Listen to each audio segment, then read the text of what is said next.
Good afternoon, everyone. Thank you for joining us for today's webinar, Every Youth Needs Someone, with Dr. Sharrica Miller. My name is Natalie Adams, and I am the Director of Training at the Dave Thomas Foundation for Adoption. While we give everyone a few minutes to come into the space, if you're comfortable in the chat, we would love to know where you're from and your role within the foster care system.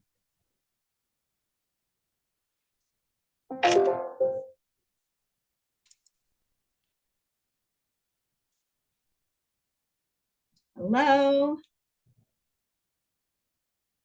We got some WWK people joining us. Hello, Arizona. Oh, Arizona. I've done so many talks in Arizona with CASAs there.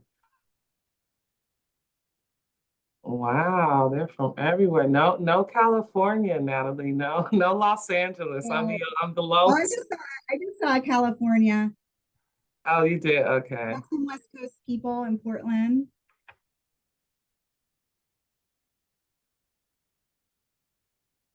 Some volunteers. We got Ohio in the house.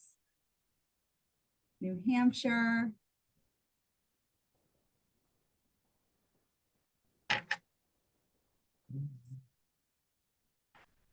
Okay. Well, before we get started, I just wanted to share a few reminders and some housekeeping items for our session today. First, this webinar is being recorded so that we can share it later via email.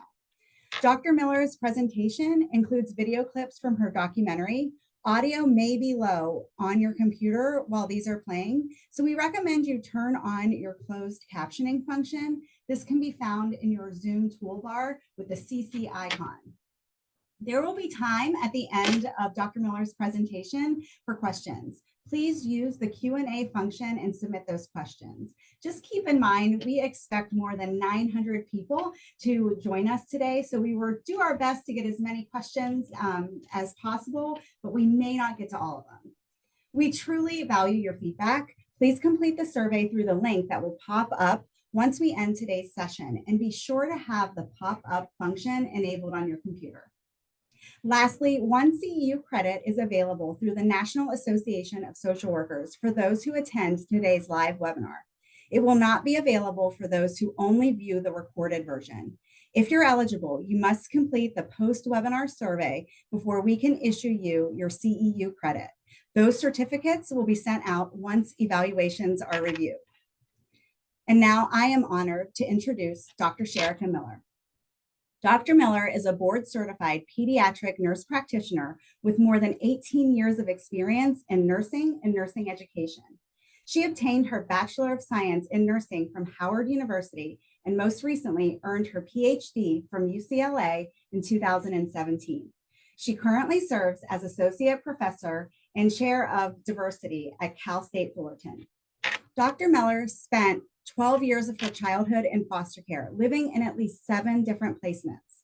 She is now a foster care researcher, advocate, and mentor whose work earned her the 2019 Cal State Fullerton Diversity, Equity, Inclusion Award, as well as the 2021 Casey Family Foundation Foster Care Alumni Award.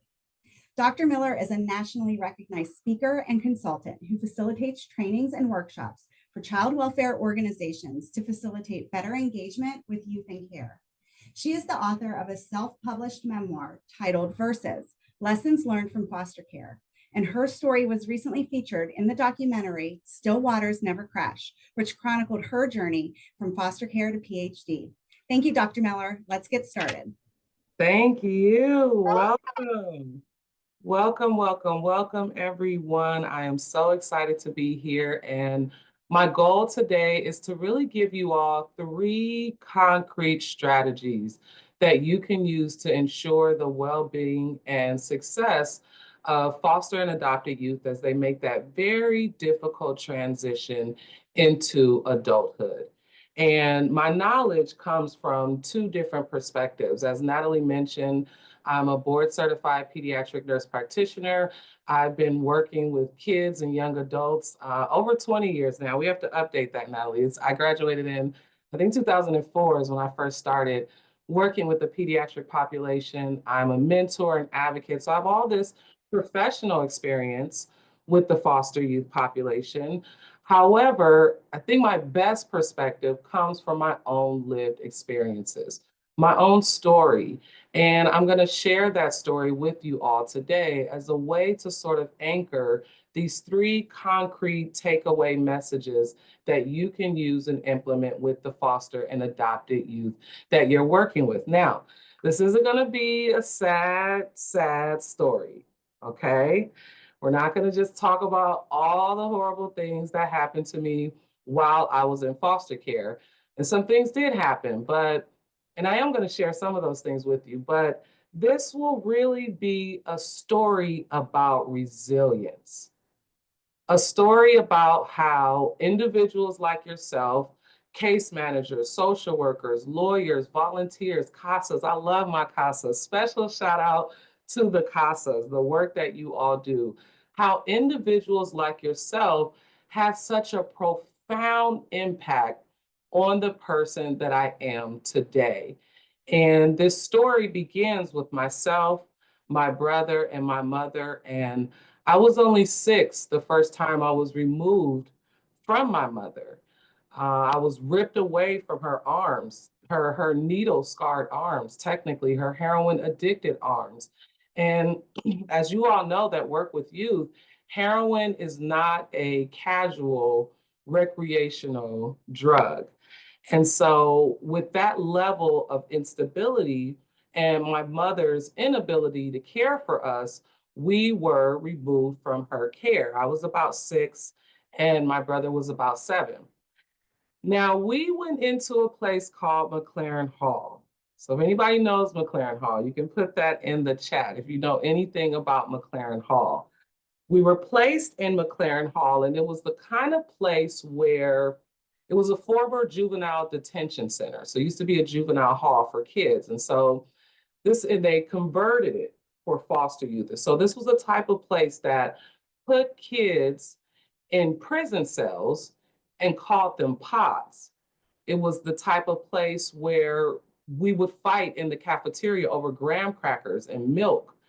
It was a type of place where at night I heard kids just screaming all through the night for their parents. And it was a type of place where the guards were aggressive and they were punitive and they were so cold towards us. Now, this place has since been shut down, and I was there somewhere around the late 80s. And this is one of those memories I kind of tucked away and not really thought about again until about 2019. So in 2019, I had an independent filmmaker approach me about doing a documentary on my life, my story, my journey from foster care to getting my PhD. It took a little bit of convincing because I was like, who would want to hear my story? There's kids that have had way worse experiences than I have. They should be the ones to tell their story. And they kept talking to me about the importance of using the platform I had to spread this message. And so their idea wasn't to talk about all the horrible things that happened. Their goal was to go back to all of my different foster care placements, the residential facilities that I lived in, the foster homes that I lived in, and let's go back to those places and let's reflect. And so the very first place we went, the very first day of filming, was McLaren Hall. And when we got there, it was closed down because, again, they are undergoing this big lawsuit right now where kids are alleging physical abuse, sexual abuse, emotional abuse at the hands of the doctors and the workers that work there. So this place has since been closed down. And we got there, and this was actually the day Kobe died. Very weird coincidence. It was such a gloomy, gloomy day in Los Angeles. And we pull up, and it just, the whole vibe was off. I mean, it was a very emotional experience. And so I want to give you this first lesson, but first I want to show you a clip from this documentary. And as Natalie said, these are clips from the documentary Still Waters Never Crash. And just a second, let me unshare my screen. And I want to show you all this first clip where we went back to McLaren Hall and had this moment where um, we just reconnected with the environment there. Sorry about that. So we had this moment where we went back and reflected on the environment, and I called my mother, and my mother had not seen that place in over 30 years since she came to visit us last. So before we show the clip, make sure you have your closed captions on. The audio is a little bit low, especially on this first clip, because this was our first day of filming. We didn't have the microphones fully on yet. So make sure you turn on your closed captions. And let's take a look at this first clip of us going back to McLaren Hall. We are going to where it all started, to McLaren Hall. This was my first placement. I was probably about 5 or 6. I think it used to be a juvenile detention center first, that they converted into an ESH home. An ESH home is an emergency shelter home for kids that need temporary foster care placement. But it's so many kids, and at the end of the day, like, you're institutionalized. You know what I'm saying? You know that. Like, you are acutely aware that you live in an institution.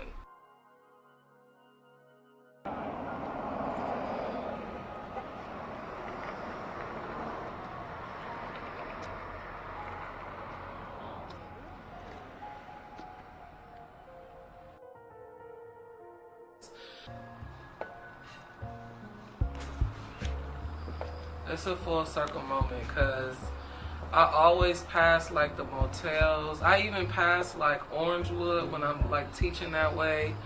But this place I have not been in 30 something years. So to just like see it, and like you could really feel like the energy from it. Like it's almost like it's like kind of sucking me, like you have I have a connection with it.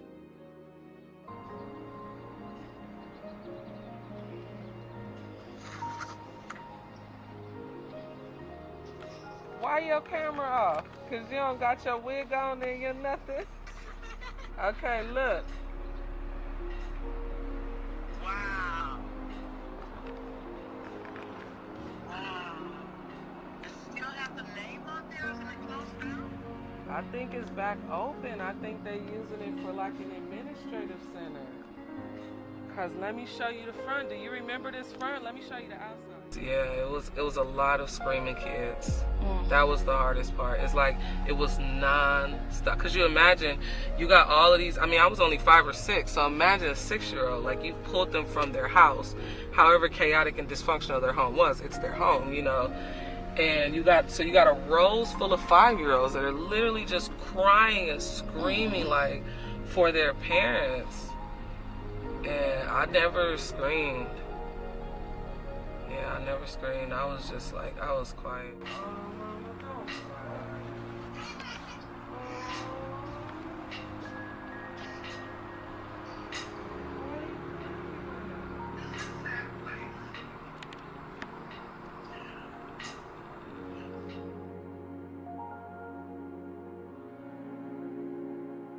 How long were we in here?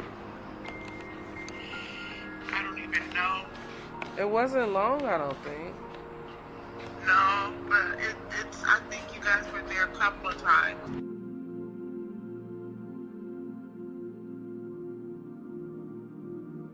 I think that's when I really learned how to like just dissociate myself with like reality, like just like seclude myself and like go inside and just like I would just like ball up in a ball and just like almost like like not be there.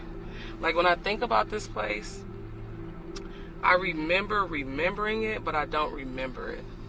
Like I don't remember, because I it's not like I was actually there. It's like my body was there, but like my mind never hit them doors. Like I shut that shit off. All of my emotions, my feel, and I'm only like 5 or 6. I'm just like, I can reflect back and see that now, but I shut that shit off. Whew. It is, it's still emotional watching these clips, and I've literally probably seen it 100 times. I was significantly different after McLaren Hall. I I went inside of myself because at that point the world just didn't feel safe anymore. And that's where you hear me talking about the dissociation because I just I disconnected. I literally disconnected. And so as we look at this first lesson, give me a second, let me get my screen back up. While I was sort of disconnecting, individuals, the foster parents, the social workers, the judges, the lawyers, they saw this kid that was checked out. That was the most frequently used language when it referred to me, was that I was checked out. I was a bit isolated. I spent a lot of time reading, a lot of time just to myself and writing, and I was a bit angry and combative. And I had one of those foster care experiences where I went home with my parents for a year or so. They would get it together. Then we would go back in foster care for 2 years and go back home for 6 months. So when I was at home with my family, I was a whole different person. But when I would go back into foster care, it's like, oh, I know what to do now, disconnect. And so, in some ways, that saved me a bit. I was working with this organization out here called Kids in the Spotlight, and they do filmmaking with foster youth. And they're making this documentary about over medication of foster youth. And they had me come and talk to them. And I remember that was like a light bulb moment for me, that partially the reasons why I didn't experience as much of the emotional mental health problems that a lot of the other foster kids did is because I was so disconnected. I wasn't really there. I didn't allow myself to feel when I was in those moments. But the reality is, I felt a lot. And although I was fortunate in that I wasn't abused at McLaren Hall, and I think that's because I was literally invisible, I never even talked or anything. But watching the other kids was so traumatic. And here's the thing about when we remove kids from foster care, it was a justified decision to take me from my parents, from my mother, who at the time was not stable. However, that is the only home I knew. So even when I would go back and live with my parents, and literally we are selling dope out the house. As kids, we know that we are participating in the drug dealing activities. This is normal to me. I go to school, I come home, I help my parents with drug activities. This is a very normal life for me. So when you come and you rip me from that environment, that is trauma all in itself. Because at that age, you don't recognize that you living in a drug house is trauma also. And so, really, what I was feeling was loneliness and isolation and this profound loss of autonomy, and that I had no more control over what happened in my life. And so these are the first episodes of dissociative behavior. As I look back, I can see that this was dissociative behavior. So for those that don't know, this is the experience of detaching yourself from reality, usually in response to stress or trauma. What are you going to do with a kid like me? How are you going to connect with a kid like me? If I was on your case and you come and visit me and I'm 7, 8, 9, 10, and I am completely checked out and removed, how are you going to connect with me? And so that brings us to our first concrete takeaway lesson, which is that you have to connect before you start to correct. So oftentimes, as social workers and foster parents, we come in with our own agenda of what we think the kid needs to be successful, to curb their behavioral issues, to X, Y, and Z. And before you can even connect with these kids, you have to get them to reconnect with themselves. And let me tell you how you do that. One of the things you want to do is nurture what their interests are. So a lot of times when you're in foster care, your entire world, all your conversations are all about you being a foster kid. And you're a case number to them. And sometimes they don't see that you are your individual person with individual interests and individual talent, that if you were at home with a parent, someone could be nurturing that. So you want to take a genuine interest in what is important to those youth, and don't come in pushing your agenda. You connect before you correct. And if you have a youth like me, you have to make sure that you decenter yourself. Okay, and let me tell you what I mean by that. Decenter yourself. So I had this amazing social worker, Velma Thomas. I am grateful for my memory. I literally remember all the addresses I lived at as a kid, all the foster parents, all the social workers. I had this amazing social worker, Velma Thomas. She stood out so much to me, first of all, because she was Black. And oftentimes I didn't see Black social workers. So I was very happy to see that. And she came, let me preface this by saying I was a nightmare to her. Okay, so I'm telling this amazing story about the impact she had in my life now, but I was a nightmare to her. So at this time, Velma would come, she would do her monthly visits, and I only had one agenda. Okay, I want to make this book of poems and I want to send it to my mom in prison. Now, when I would say this to other people, they sort of brushed it off. This is silly, right? Because they come in with their own agenda, they come in with their own ideas of what they think I would need. But Velma was different. Velma instead bought me books. She introduced me to Black poets. And I'm emphasizing that because that representation is important. It is difficult to be what you cannot see. And so that means that as a Black foster child, I needed to see at least other Black people that were successful in the world. She bought me notebooks, she bought me pens and pencils. And now our monthly check ins consisted of her reading through my poems and giving me honest, critical feedback and encouraging me to keep writing until I ended up with notebooks and notebooks full of poems. In fact, when I would bounce from foster home to foster home, when I would go back to my parents, wherever I went, if I only got to grab one thing, I would grab my notebooks because that's how important those notebooks were to me. One of the first books she gave me was Maya Angelou, I Know Why the Caged Birds Sing. And I must have read that book over and over and over. And as I got older, what I realized is that kids sometimes, especially foster kids or kids that are dealing with trauma, when they immerse themselves into reading, that's an escape. They are trying to escape from reality. Books were my love, okay? Because it was my chance to be outside of my world. And Maya Angelou's story and everything that she went through was just so profound on me. So she was my idol. She was who I wanted to be like. And when I found out that she was an author, that she had her doctorate, that she was a college professor, I was like, cool. I will then become an author and a college professor, right? Now, had you come at me with my own agenda and your own ideas about go to college, work hard, study, I wouldn't have listened. That's not what connected me. What it was that individual, Velma, nurtured my interest and looked at what is important to me outside of foster care, and she nurtured that.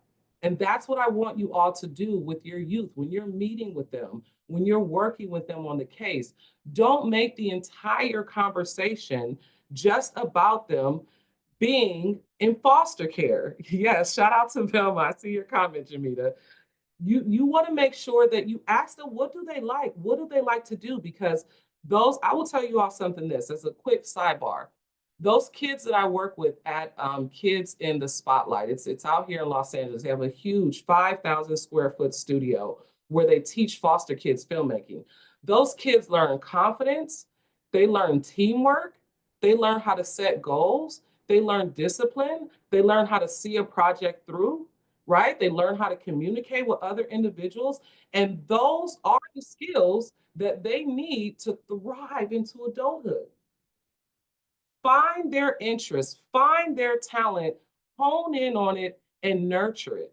And that's the first concrete takeaway message. We do need more Velmas. We absolutely do. They are more than their case. Absolutely. All right. How are we doing on time? Good. Let's move on to our second lesson. I'm going to give you the second lesson ahead of time, and then I will share the video clip. And this one is to believe in them more than they believe in themselves, because they won't have a lot of belief in themselves. How can they, right? With the circumstances that they are going through. So I'm going to show you how to have that genuine belief in them and how to manifest it so that they can actually see it and feel it, and they can use that belief to help propel them. Now, around this time, my life kind of took a little bit of a turn, okay? And this all started actually with me burning down one of my foster homes, okay? And I say that right now, it's very triggering because, as you all know, I'm in Los Angeles and we are literally burning down to the ground. And when I'm watching these videos, I'm like so emotional looking at it. And I know why. I know why. It's because I had this experience where I literally burned down a foster home. Okay. I'm going to tell you all the quick story. So I think I was about 12 or 13-ish, and I was living with this great, oh, I wish I could find them today. This amazing Black family in Moreno Valley, which is in Riverside, about an hour or two out of Los Angeles. And it was myself and my 5-year-old little sister. She may have been 3 or 5 or so. Now, I like to read. I want to read day and night. So at nighttime, I would stay up all night reading, and then I would be too tired for school. So my foster mom was like, hey, no more reading at night. Turn off the lights in you and your sister's room and go to bed. So I still wanted to read. That's when I got this idea, okay? This very, very dumb idea. This idea was to put a towel. So I took the lampshade off the lamp. So now it's just a bulb and like a little wire that goes on top of the bulb. And I took a towel, was a white towel, put it over the lamp because in my mind, right, that would dim the light. So I would still have just enough light to read, but the light wouldn't go everywhere, right? And then I would put my head under the towel and be able to read. Well, as you can imagine, the towel started to sort of catch like fire, right? Not big fire, but kind of smoldering fire. So I panicked and I took the towel and I stuffed it in the dirty clothes hamper and put it in the closet and closed the door and went to sleep. Woke up, the entire closet was on fire.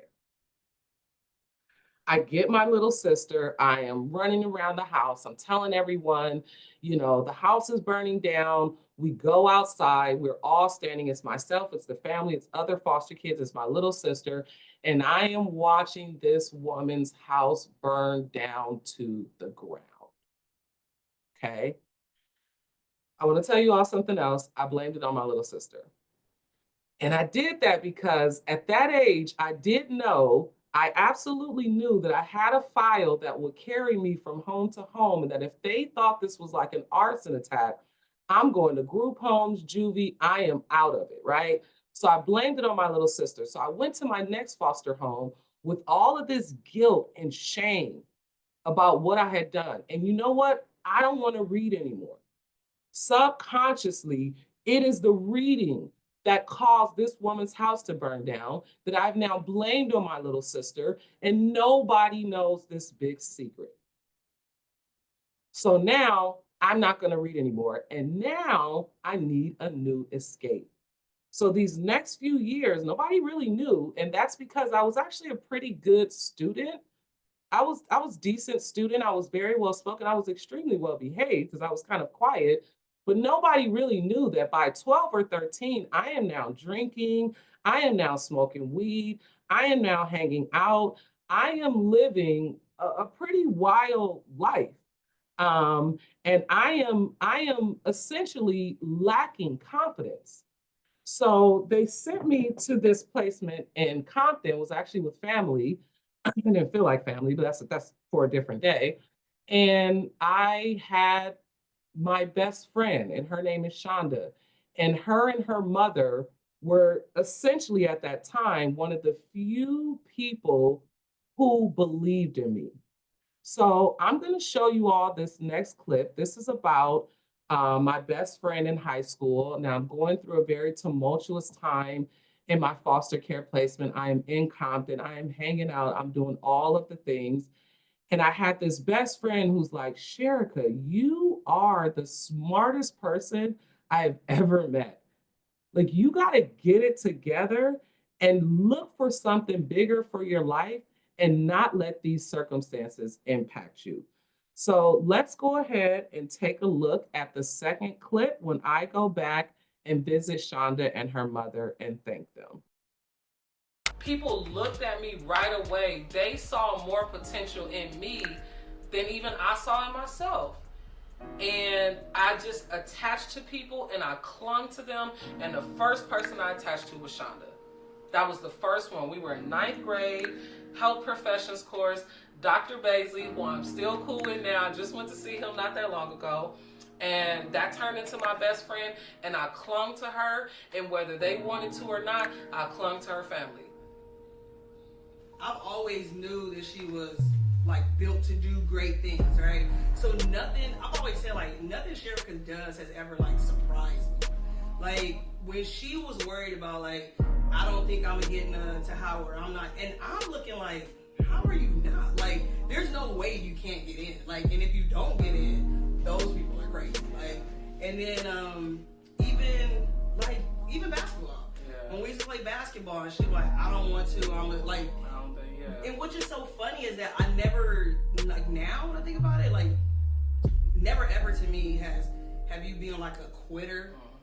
But I can see now, like it was times where you just want to give up. Yeah. Where I would think it was insane. Like, no, Sharrica, you playing. Like it's been times we had games and Sharrica like, I'm not getting in. And I'm standing there like in the middle of a game like, Sharrica, yes please, like yes you are. Like, and it was the same thing when it came like to school. Like I wanted Sharrica to get into Howard. I wasn't surprised that she was gonna get into Howard, but when she left, like I was upset.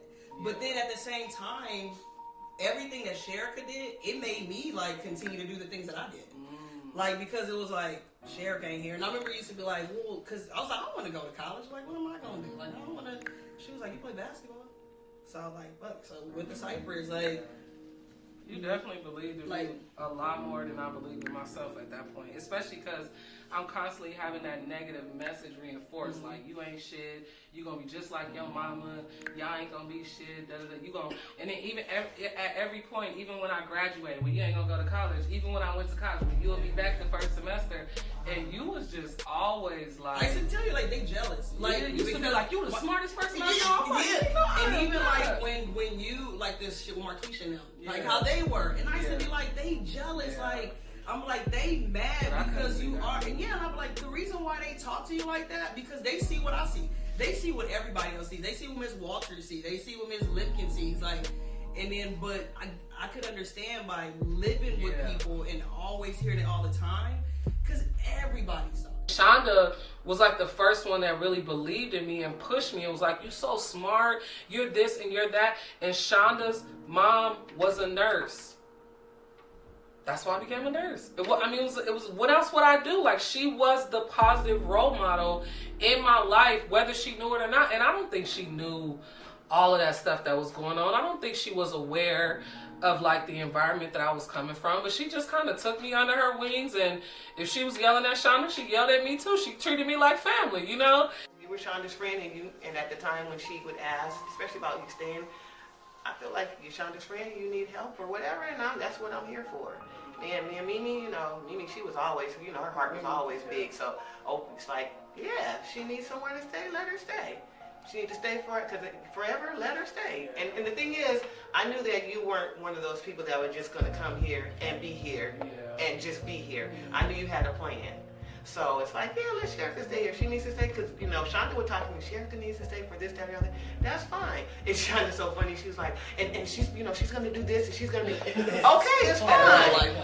Yeah, I'll come back for the breaks and then I know where to go. Yeah, and it's like, that's fine. That's not a problem. And as far as even what Shonda was saying about seeing something in you, I always knew you were smart. I always felt like you were smart. And I knew you weren't one of those kids, I don't call you a kid, but at the time you were a kid, that was gonna bring trouble, or I was glad that you were her friend, or I was glad that you guys connected. Do you remember the day I left? Do you remember? Because you brought her over. I don't remember. You drove her to my house to say goodbye. Yeah, so I was like, Mama Sharrica leaving, whatever. So then we were talking. I was like, okay, my mom gonna drop me off. So my mom pulls up, we pull up, and Sharrica outside. And I just don't know how, for one, like, I've never had to say, like, bye to somebody, like, yeah, like, I didn't, like, as much as I wanted Sharrica, I didn't want her to leave. Yeah. Like, but I was happy, like, she was leaving. And it was so weird because it was like, I'm not gonna tell her. Yeah. Like, it was like, I didn't say anything. It was just like, bye. But you do remember what you said, though. Oh, what I said? What I always been saying for 20 years that has kept me going. Yeah. She was like, Sharrica, that time gonna pass by either way. 4 years gonna pass by whether you go to college or not. So you might as well do something with it. I think you said it that day when we was leaving, but I was like, damn, I'm getting ready to go out there and leave my best friend and just be by myself.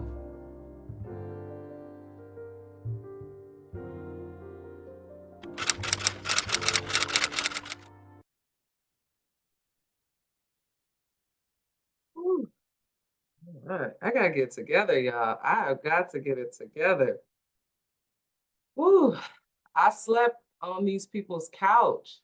I mean, when I was coming back, as they mentioned, I went to Howard University, and when I was coming back for the breaks, I didn't have anywhere to stay. I was literally homeless. And I slept on their couches and they believed in me. And even when I first graduated, I lived with them until I got my first apartment. And remember, this is all revolving around this second concrete takeaway message, which is believing in these youth more than they believed in themselves. I did not think that I would be able to go to college or do anything. And Shonda and her mother were downright insistent that I go. And so I wrote my essay to Howard University. I actually did not have a high GPA coming out of high school. I probably had about a 2.8, 2.9 because, you know, I was going through so much. And I remember writing that essay to Howard, and I remember telling them, you will probably have way more qualified applicants who will apply, but you'll never have another applicant like me that will come to this university, that will work hard, that will take this opportunity to thrive. And I begged those people to let me in, and they let me in. And someone in the comments earlier talked about the power of going to an HBCU. It was Adrian. I'm sure attending an HBCU was so transformative. It was beyond transformative. It was me sitting in classrooms looking at Black women that had PhDs. And then, of course, I became a Black woman with a PhD. And so shout out to Howard University if any of my bison are in the room, because that was such a pivotal moment in my life. So what are we going to do about this belief? How do we make it genuine? The first thing is, I got to get it together, y'all. These clips make me emotional. The first thing is you have to challenge your own biases and narratives surrounding the outcomes of foster youth and adoptive youth. And in order to do that, you're doing part of that right now, right? Exposing yourself to the success of former foster youth. There's a whole bunch of them out there.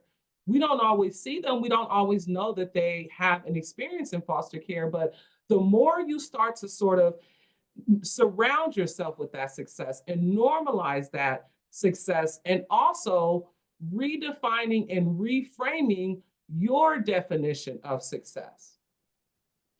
I was born in 81, and for a lot of us in my generation, we got one message, which is go to college, and that is the way to succeed. And we're in a whole new world now. And so we have to really reframe what we envision as success, right? And find the value in their unique talents and the skill sets that they gain. And that belief needs to be genuine. You want to create a sense of normalcy. That's what Shonda and her mother did. Of course, you're going to get into Howard. Of course, you're going to be successful. What do you mean? You're the smartest person I know. You have to normalize that and discuss their goals and interests as part of their case when you're meeting with them. And this is the other thing I want you all to do. And hopefully your county and the foster care system that you work with has strong policies for this. Advocate for their involvement in extracurricular activities. I wanted to play basketball so bad, and I didn't get to play until my 10th grade year. That's when I started playing with Shonda. If someone had gotten me into basketball earlier, I could have gotten a basketball scholarship. Someone who's in foster care right now, kids in the spotlight, I think they start at 14 years old. That foster parent needs to arrange for their transportation, get them back and forth to the studio, nurture their interests, right? Buy them a $15 microphone and a little camera for them to vlog. Figure out what's important to them and then use that to nurture it and then put that belief into them. All right, let's move on to our third and final lesson. So we're taking kind of a step back before the Compton placement and directly after the fire, okay? I show up at Brenda's house, middle of the night, because remember the house burned down. So myself and my little sister show up with just the clothes on our back, and I'm expecting the same old thing, right? There's a few things that happen when you first get to a foster home.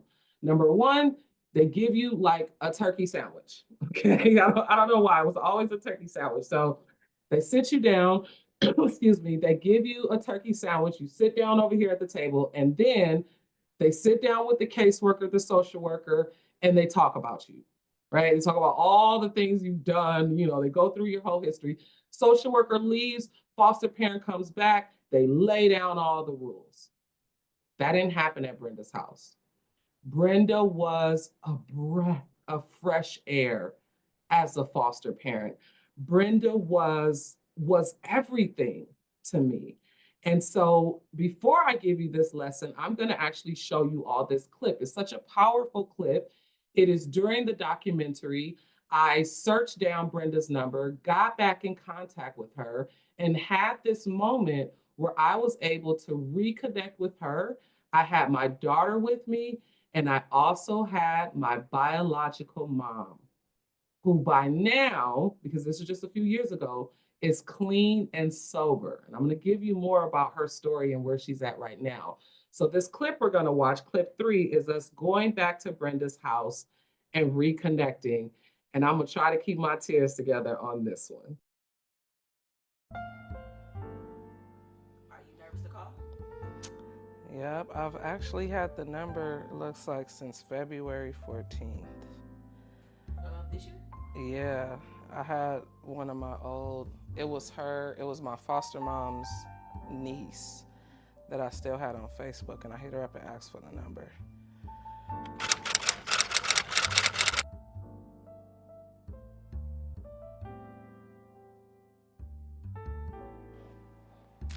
But we're gonna call it right now. I'm gonna just step out.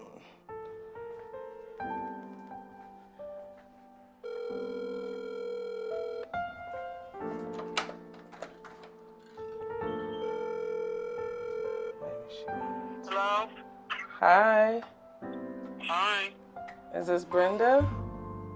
Yeah? Hi, Brenda. Hi, who is this? It's Sharrica. Hi, Sharrica.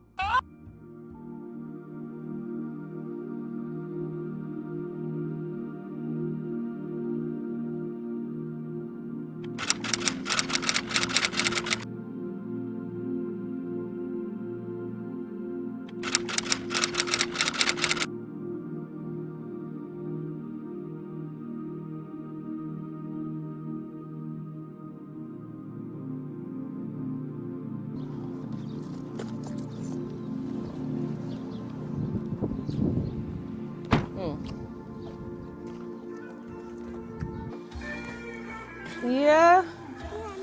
Do you know where we're going? You don't remember whose house we're going to?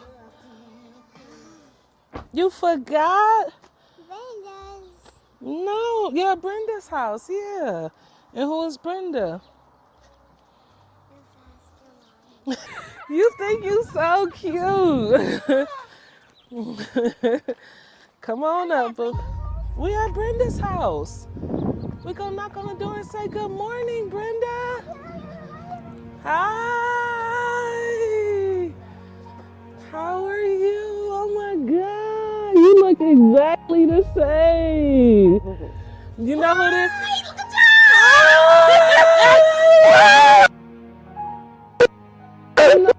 Oh, look, I want to cry.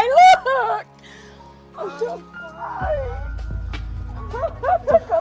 You do? You look exactly the same. Oh my God.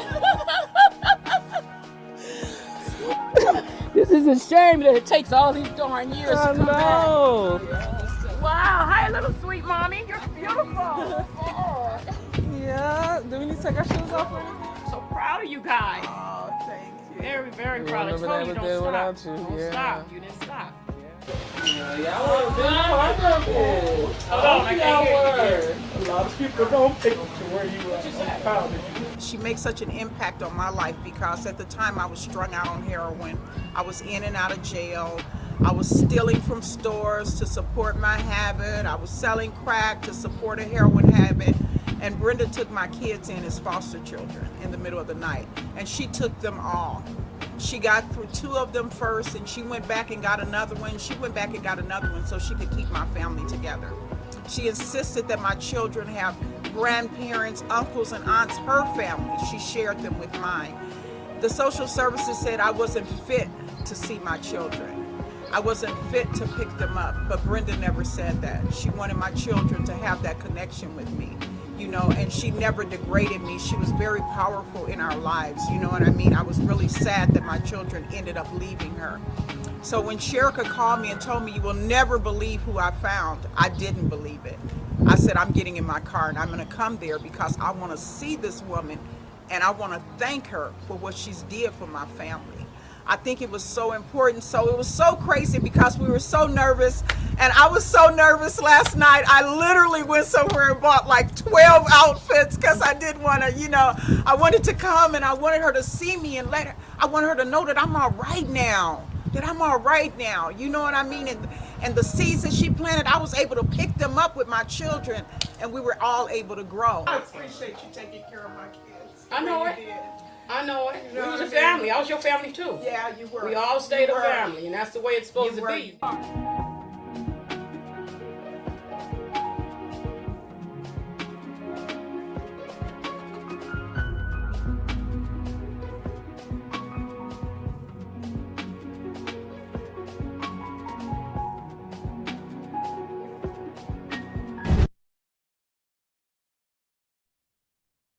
Whew, that's why we put that one towards the end, y'all. That's the one.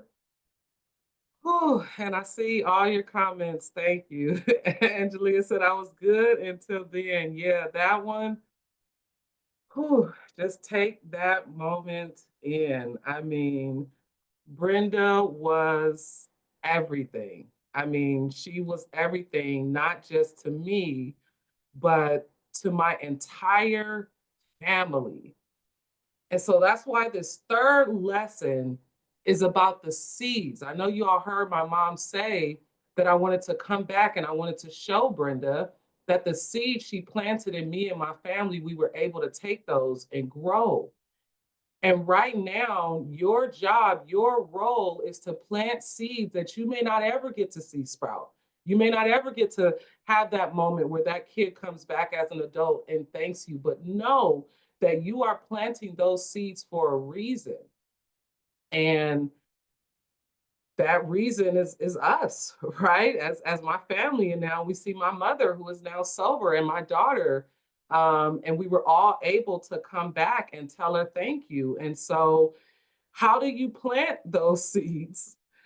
Whew, it's almost hard to transition, right? Because that was such a powerful moment. You plant those seeds by focusing on the process and not the outcome. What Brenda taught me was how to cope with life, how to cope with life's challenges. She had extremely high standards for me, but her support, her love was even higher.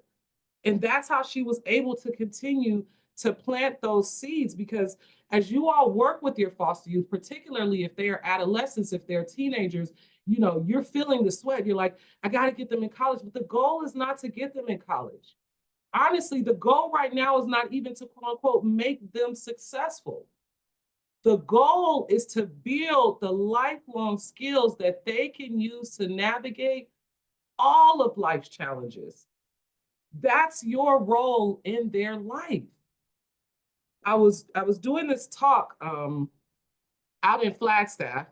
Shout out to my AZ people. I love speaking for Arizona Supreme Court and youth and permanency. And so I was doing a retreat with these teenagers. It was a youth and adolescent retreat. And right before I went up on the stage to talk, this young girl came to me and she said, make sure when you get up there, you tell them that we are just like everybody else. That just because we're foster kids doesn't mean that we're different from anybody else. Make sure you tell them that when you go on stage. So I thought about that and I started to do my talk. And then later I circled back to that comment and I told her and I told those kids, you know what? We are not the same as everybody else. And that is our superpower. Because I went through foster care is the reason why I have a level of resilience and grit and perseverance and resourcefulness and fortitude that those kids will never have, because they haven't been through half of the stuff we've been through.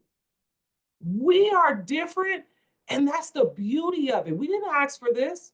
Nobody asked for this. Kids don't need to go through trauma to build those skills. We don't want that.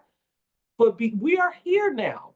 And there is value in that. And that's why my book is called Lessons Learned from Foster Care. It's not just about all the horrible things. No, let me tell you about the resourcefulness and grit that I learned from being in foster care.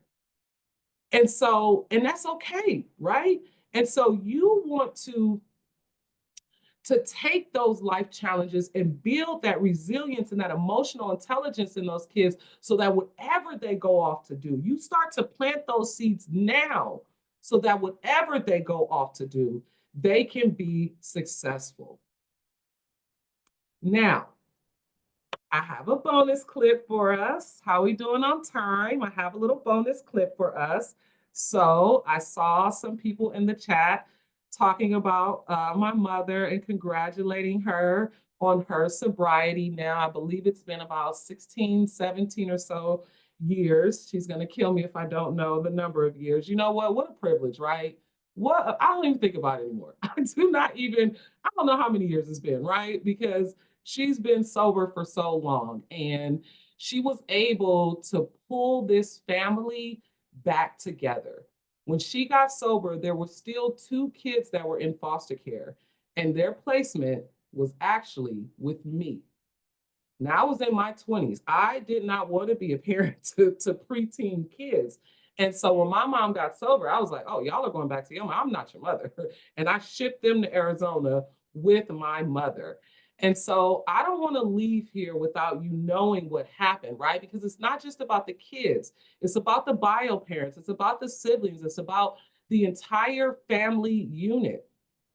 And so I'm going to share a very special clip. This is going to be our last clip. And this clip is me going to visit my mother in Arizona, talking about what it took for us to get to a point of forgiveness, right? And for us to get to a point where we can put our entire family back together. So let's look at this last clip. She called on Raymond and he answered, and she called on Raymond and said, I need a place to stay. I need a new start. I need somewhere to go. And Raymond said, come to Phoenix. and she went to Phoenix on a Greyhound bus with like a few dollars in her pocket and her book on her flash drive, and that is all she had when she got to Phoenix 10 years ago.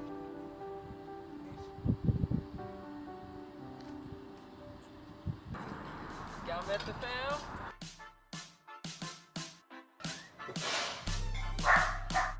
Hi! You got your Mafia shirt on?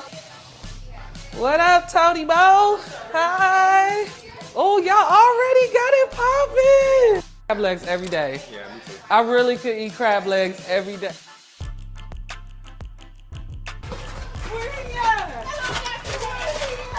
How you rolling? I want to drive it. I want to drive it.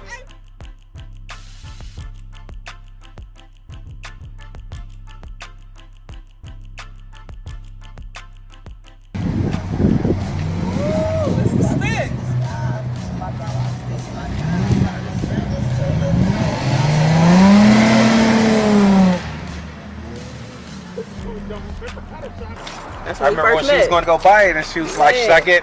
I was like, man, you should get the stick, man. You should get this G35. I'm trying to tell you. She got like 19,000 at the time.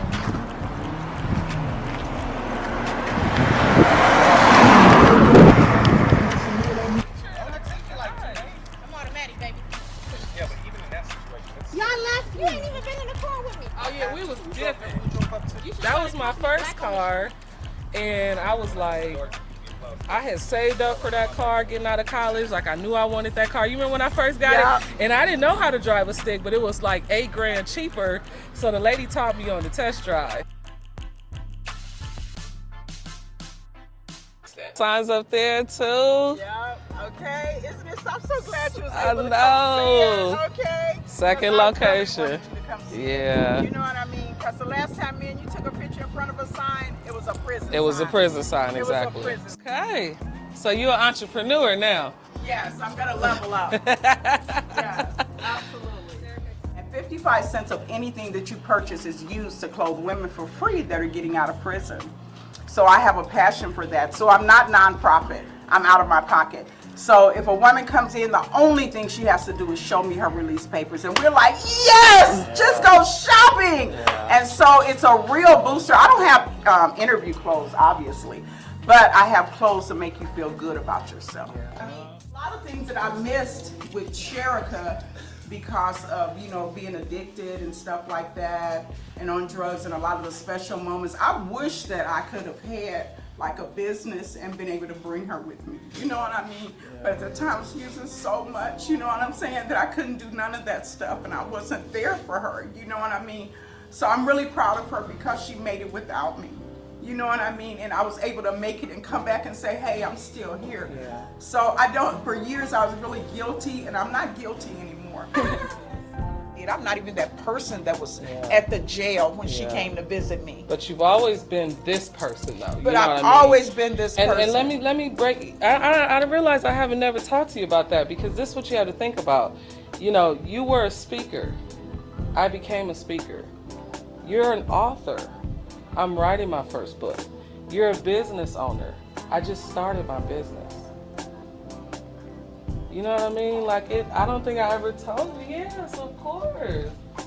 I follow right in your footsteps. Because I've always I can't believe you haven't seen those three parallels. Yeah. Speaking, writing, and now owning a business. If I seen if you could do it, I'm like, oh, okay. I can definitely do it.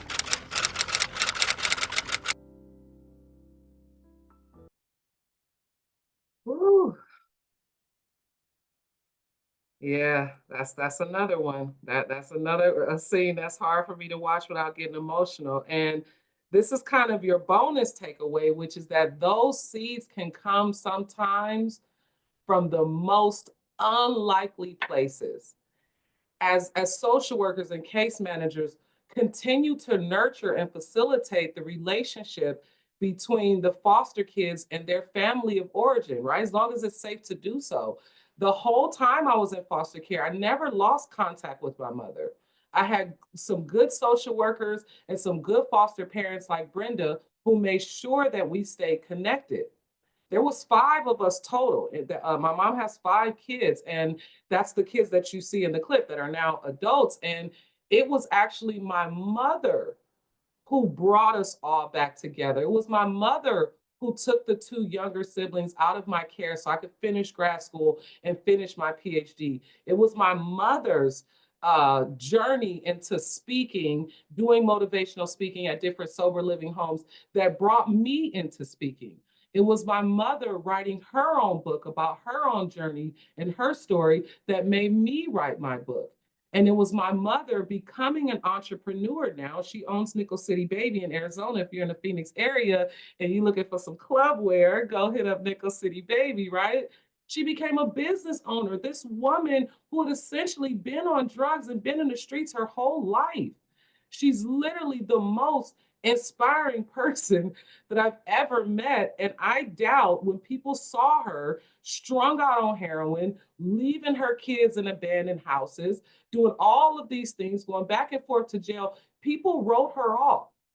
You can't give up on people because you don't know where that story is going to land and where those seeds will come from. Now, I do have one other big surprise for you all. But before I say that, I'm going to close out this part of the talk. We still got a little bit of time, and we do have time for questions as well. So make sure you put your questions in the Q&A. But I want to end this part of the talk by just expressing my gratitude to you all.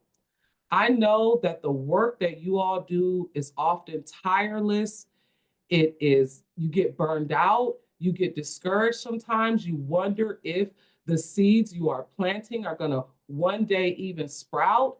And I hope today, hearing this story is a reminder of what can happen when those seeds grow.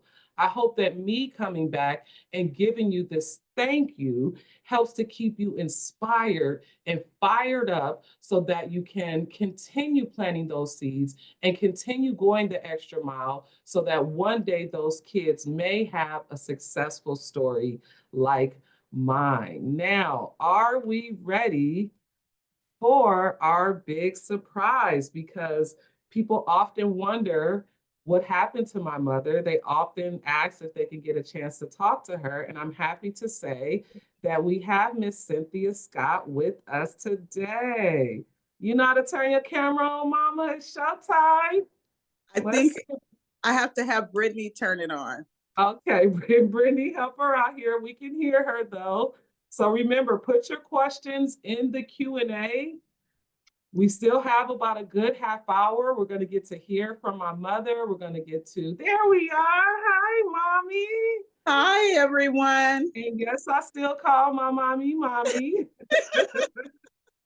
All right. So were you crying during the clips? Yes, I thought it was so unfair. Let me just start off with that it was so unfair that we had the crying moments right before I have to come on.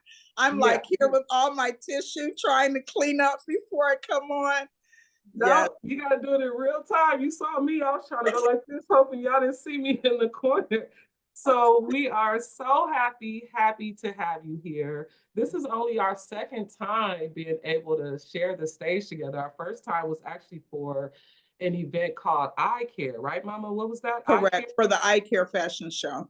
Yep, and it was a foster youth. It was the proceeds went to foster care. So I'm happy we get to be back again. I want to open up just by giving you some time to kind of talk about where you are right now in your life. And I know this is a big question, but how you were able to overcome your heroin addiction and put your family back together. So yeah, take your time and kind of tell us a little bit about you. Okay, so I'm Cynthia Scott. You know, I'm Dr. Sharrica's mom. So in 2009, I went to jail. I got out of jail for the very last time. During that time that I was in jail, 2 of my older children, Sharrica and her brother, came to visit me. And one thing kind of stuck in my mind was that my daughter said that you have an opportunity every day when you wake up, you have the opportunity to make a different choice. When you get out, just make a different choice. And that kind of resonated with me, that it was only one decision. I was only one decision away. And I decided to make that one decision every day until already until today. From 2009, I have made that one decision every day. I've made that one choice. So after I got out, I actually did come out here to Arizona. I just had a few dollars and I worked for a while, but I wrote my book, and I wanted to have a place where I could reach the women that were in my community that I felt as though had been abandoned. I own Nickel City Baby. As a matter of fact, today is January the 14th. The 14th, I'm literally 30 days away from having 10 years in business. So I'm really excited. Today is that day. But I have Nickel City Baby, and what it is you saw in the documentary, that 55 cents of anything anyone purchases, it helps to clothe women for free that are getting out of prison. A lot of times people ask me, what are some of the things that I've done to make sure that I don't go back? And one of the main things I've done is to remember. So I've remembered so that I don't have to go back, which is why I wear the handcuffs around my neck. I've worn them around my neck now probably for over 10 years. I wear them on my arm for probably over 10 years because I now have the ability to take them off. I think one of the most important things and one of the most important points that I want brought up about foster care is that no matter what type of parent a child has, they always want their parent. So not only do I think that the foster care system should work with the child, I feel like it should also work with the parent in where they are. A lot of times we can do blaming, like, oh my God, how can this woman leave her children and choose drugs? Well, the thing about choosing drugs is that you only choose it that one time till you get addicted. After that, the choice is made for you every day until you make a different choice. So a lot of times these women have not made a different choice yet. They may need to hear something motivational as opposed to something derogatory or something directives, or given a bunch of directives. And then we have to kind of look at the addiction more. I found that one of the reasons why I've been able to stay sober is because I've been able to stay busy. I talk to my daughter about this all the time. One reason why I am sober is because I am so busy. People that I meet right now, they're like, oh my God, you're such a workaholic. What they don't understand is that as a drug addict, I was a workaholic too. You know, I spent my entire day, my day was so full of calling the connection, figuring out the money, getting a ride to get there, finding a place to do it, you know, spending the time with my high, then starting all back over again. So a lot of times we need these parents to have something to do. We have to have something to do, and not something that we want them to do. Of course, they're going to go to classes. Of course, they're going to go and do this, but we need to find what they like to do. The remarkable thing, and I'll share this with you real quick, is that I was a thief. I stole clothes at a clothing store. That's what I liked, clothes. I stole clothes and I sold them. I knew the best ones to take. I sold them to people. I was known for it. And guess what? Now I'm known for owning a clothing store that I give clothes to women and that people can shop at. Why? Because I directed my interest into what I was interested in. And I think that that's important. So while we're looking into the child to find out what they're interested in, maybe we can take a couple of minutes when we're meeting with that parent and find out what they're interested in. And maybe we can build a connection from there. Okay, we do have some questions. If you have questions, put them in the Q&A so we don't miss them. But I do see one in the chat, which is, how did you maintain your relationship with your children? And did you have any resentment from some of your kids that you had to work through? How did you get through that resentment from your kids? Did you say resentment from Dr. Miller? Oh, you said kids. Oh, okay. I was the most resentful one. Go ahead. So I already know. Yes. Go ahead. Yes. So I did have a lot of things that I had to work with. It started out with, I'll never forget, one of the hardest things was that after I got out, my son brought all my kids, you know, we all went and met up in Arizona. And my youngest daughter, Tonisha, was there. She was very resentful and very hateful towards me. And I just couldn't figure out why, because I'm like, I'm all better now. Don't you just love me? I'm better now. I've been sober maybe a couple months. And so I just couldn't understand why she didn't just like was so happy. And then she had an anger rage and she said, you weren't even there when I started my period. I had to go to the neighbor next door to find out how to wash my panties out. There was nobody home when I started. And that resonated with me, you know, as far as Sharrica goes, and now me and my daughter are very close. However, I'm very close with all of them. One of the things that I did was I didn't say, well, you know, well, I was a drug addict and you should understand. I said, I'm sorry, I wasn't there and I can't change that. I can't go back and be there now. I'm here today. I should have been there yesterday, but I was not. But I want to be there tomorrow. And that's why I'm here today, so I can be here tomorrow. And you're right, I wasn't there. I'm glad you were able to go to a neighbor, and I'm grateful for that neighbor. That's how I addressed it because they were all coming at me so hard. They were so hard. There's a video of my daughter who's doing the all the technical stuff for me to be here.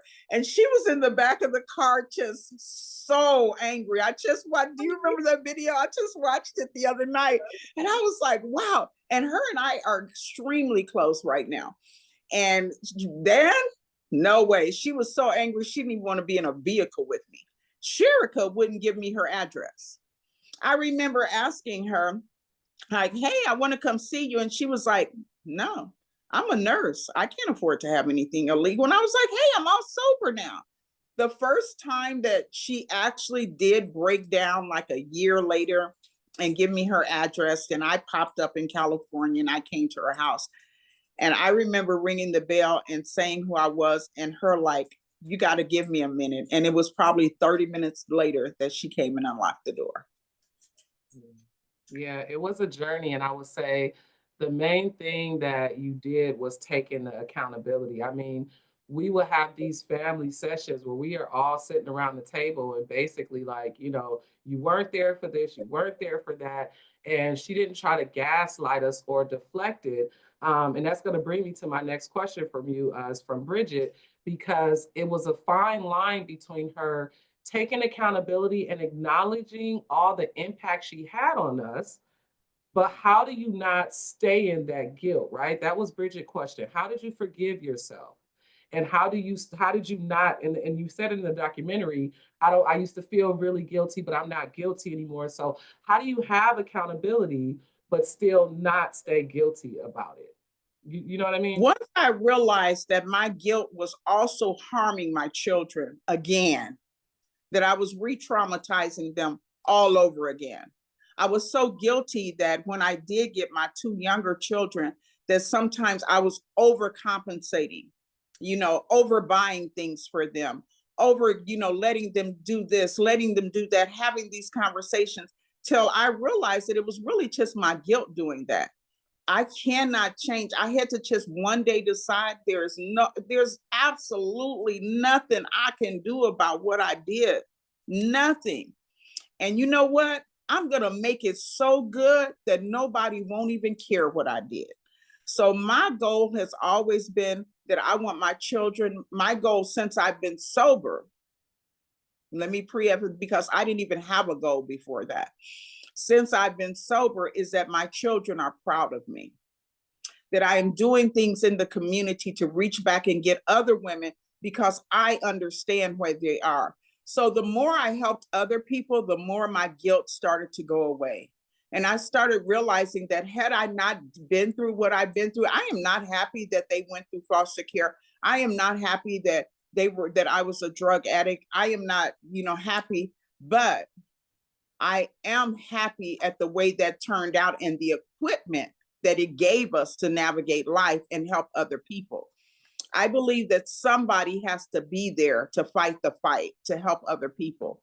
Had we not been where we were at, we wouldn't be here right now where we're at right now trying to help other people. And so for that, I am not guilty.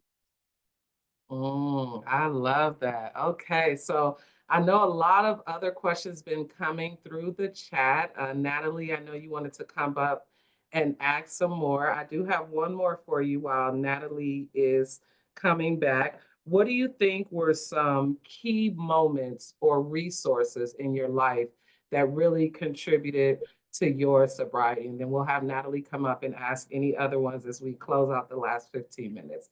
Any key moments, any key resources, anything? So one of the key things that happened to me was my last time that I was in prison. There were several things that happened. I went to the RSAT program.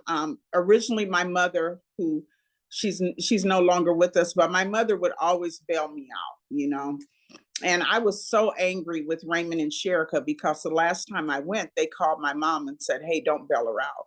She needs to stay. Let's try to, you know, work on the inside." So I went to a program called RSAT, and it was a program inside of a facility, and it had a lot of rules, but it taught you about life. And that was where I received the visit from Raymond and Sharrica. And that was one of the key things that happened in my life. But it taught me a sense of routine. I think that's one of the biggest things to success. I've talked to other girls that were in the RSAT program, and they're all successful. They own beauty salons. They're doing great. They have like an 87.5 success rate. And one of the reasons why is because of the routine. We had to get up at a certain time. So those were one of the biggest things that happened in my life, to the point that I even wrote a whole program that I do in prison called Get Up and Show Up, because that is what happened. I got up every day. Once I got sober, I got to Arizona, I got up every day. I went to look for a job. When I didn't have a job, I was looking for a job. When I did have a job, I was getting up to go get dressed to go to the job. It was just the whole routine of having something to do, as I say, staying busy. Another thing that has been so impactful in my life is the reunification of my children. We are so very close. You're talking to just myself and one of them. There are 5. And all 5 of them, we are so close. We are so raw. Our conversations are unfiltered. We have fun. Every Sunday, we all get on FaceTime. 5 kids and my mom every Sunday morning, and just, the Sunday chat. We talk about everything, where everyone is in life. Everyone is doing well and being very supportive. Sharrica, as you know her story.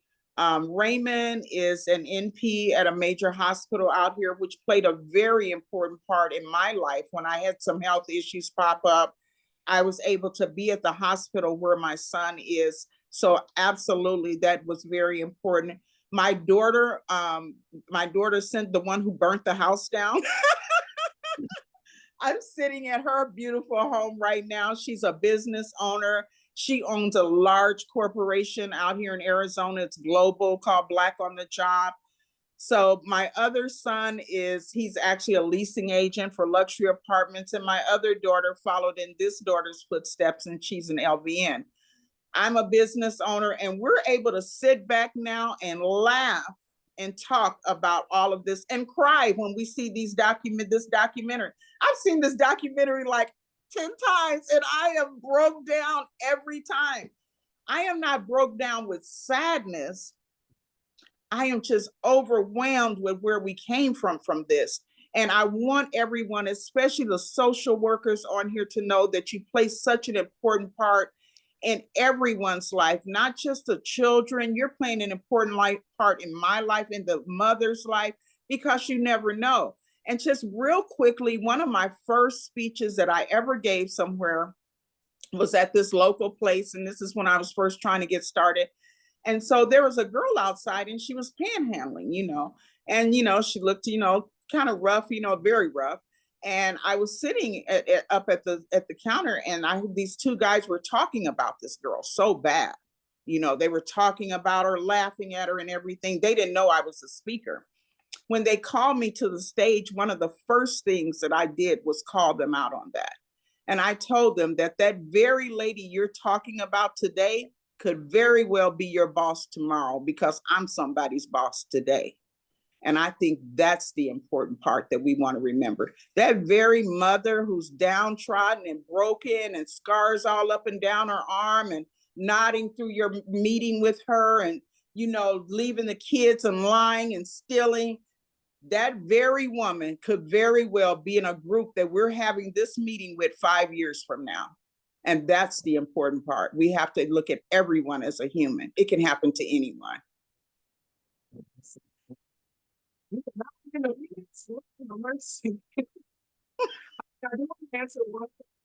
Your phone is, yours is kind of breaking up.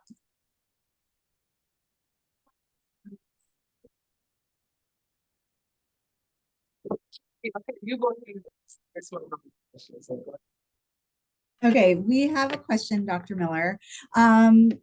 What are some successful programs that you've seen or been involved with which support youth aging out of foster care to prepare for adulthood?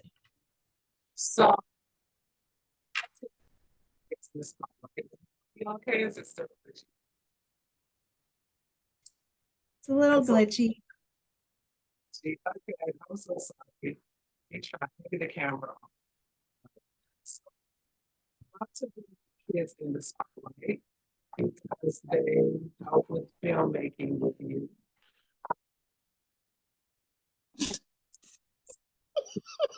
Maybe you should go ahead and fix my mom.